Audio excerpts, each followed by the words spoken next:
ნახეთ, მე მგონი ყველამ ხო კობახიძე გამოვიდა და 10 წუთი ილაპარაკა სპეციალურად მიზღვნილ ბრიფინგზე ბორია ივანაშვილზე. წარმოვიდგინეთ, რადონის უბედური ადამიანია, პრემიერ-მინისტრი რო ქვია და იძულებულია ხოტბა დიდება ასხას ბორია ივანაშვილს. რატომ გააკეთა ახლა ეს გუში რომელიღაც დებატებზე იყო რუსთავი 2 სადღაც და სათანადოდ ვერ აგო ივანაშვილი. ვერ შეასხა ხოტბა დიდება დებატებში.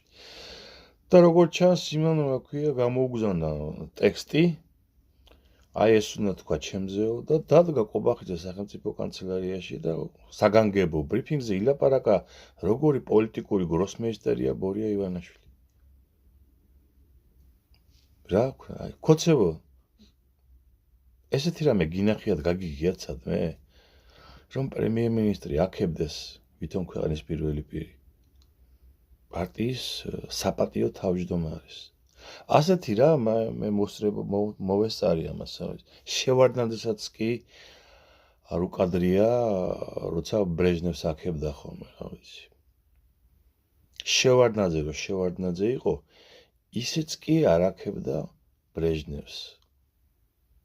შევარდნაძეც იყო, რა ქვია, მარიონეტული მმართველი საბჭოთა კავშირის დროს.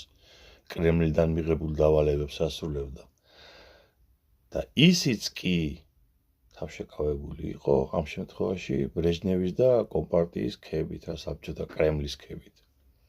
კობახიძე მეზუარი წაშალა. მე ახლა ამას ერთ-ერთი შედარება შეიძლება გავუკეთო, რომელიღაც, რა ქვია, ჩრდილოეთ კორეელი სახელმწიფო ჩინოვნიკი, ფუნქციონერი როგორ აქებს, აი, კიმ ირ სენს თუ რა ქვია, ჩემისას იქ რო ყავთ. აი ეგ არის. კიმ რომ მოინდომა დღეს არის ცილის დღე, ყველა რო იცინის, კიმი რო გამოსცემს, რა ქვია, ბრძანებას ყველამ უნდა იტიროს დღეს, ყველა ტირის.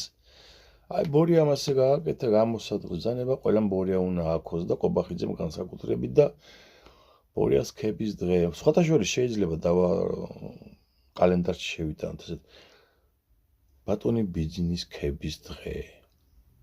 ხო ჟღერს რაღაც საკრალური არის და მადლიერებით ახსავსე.